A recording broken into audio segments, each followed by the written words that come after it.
ప్రశస్తమైన నామమునకు మహిమ ఘనత ప్రభావములు కలుగునుగాక. వీక్షిస్తున్న మీ అందరికీ మన ప్రభువైన యేసుక్రీస్తు నామములో శుభాభివందనాలు తెలియజేస్తున్నాను. ఈరోజు మన దేవుని వాగ్దానం యోబు గ్రంథము 5వ అధ్యాయం 18వ వచనం. ఆయన గాయపరిచి గాయము కట్టును. ప్రియమైనటువంటి దేవుని సంగమా, దేవుడు గద్దించు మనుషుడు ధన్యుడు అని బైబిల్ సెలవిస్తుంది. ఎందుకంటే మనుషులు గద్దించినప్పుడు సహజంగా కొంతమంది ద్వేషంతోనూ కోపంతోనూ గద్దిస్తారు. మరి కొంతమంది మనకు శ్రేయోభిలాషులు మన బాగు కోరి గద్దిస్తారు.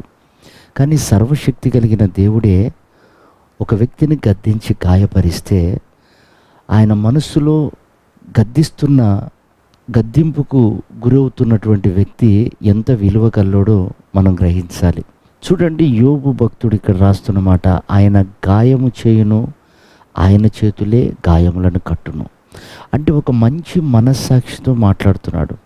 ఎందుకంటే ఆయన ఎందుకు గాయపరుస్తున్నాడో తెలీదు, కానీ ఆయన మంచే చేస్తాడు, గాయాలు కడతాడు అని ఒక నిరీక్షణతో కూడినటువంటి మాటను అక్కడ రాస్తున్నాడు. ప్రియదేవుని బిడ్డలారా, చూడండి, యోబు ఏ తప్పు చేయలేదు, కానీ పరిశోధించబడటానికి అప్పగించుకున్నాడు. బైబిల్ సెలవిస్తుంది, మన విశ్వాసము బంగారం ఎలాగైతే అగ్ని చేత పరీక్షించబడుతుందో శ్రమల చేత శోధనల చేత మన విశ్వాసం పరీక్షించబడాలి అని. విశ్వాసానికి పరీక్ష లేకపోతే మనం విశ్వాసంలో ఉన్నామో లేదో కూడా మనం గ్రహించలేం. కనుక శ్రమలు, నిందలు, అవమానాలు, గాయాలు ఇవి తగులుతున్నప్పుడు మన విశ్వాస జీవితానికి ఒక పరీక్ష కలుగుతూ ఉంటుంది. ఆ సమయంలో మనం నిలబడుతున్నామా, సణుగుతున్నామా, వెనకడుగు వేస్తున్నామా, లేకపోతే హృదయంలో నొచ్చుకుంటున్నామా, అది దేవుడు చూస్తాడు.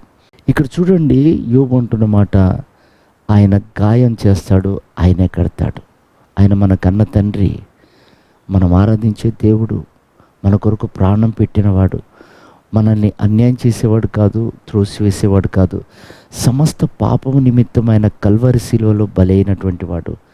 మనం చక్కటి మార్గంలో నడవటానికి, భూమి మీద మంచి పదార్థాలు అనుభవించటానికి, మన స్వభావం మారి ప్రభు వలె మారటానికి ఆయన ఏమైనా చేసుకోగలుగుతాడు. మనం అప్పగించుకోవాలి. గాయాలు చేస్తాడు, గాయాన్ని కడతాడు, దూరపరుస్తాడు, దగ్గరికి తీసుకొని వాత్సల్యత చూపుతాడు, కొడతాడు, ముద్దు పెట్టుకుంటాడు, విడిచిపెడతాడు, ఎత్తుకుంటాడు, ముదిమి వచ్చే వరకు కాపాడుతాడు. కనుక ప్రియమైన వారలారా, ఆయన గాయపరుస్తున్నాడని కృంగిపోకండి, చింతించకండి, కలవరపడకండి. ఆయన గాయం కట్టిన రోజు ఆయన గొప్ప వెలుగు ప్రకాశిస్తుందని బైబిల్ సెలవిస్తుంది. దీపకాంతి సూర్యకాంతి వల్లే మారుతుందట. కాబట్టి ఆయనకు అప్పగించుకొని అలాంటి ఉన్నతమైన జీవితం చేసి ఆయన రాకడకు సిద్ధపడదాం.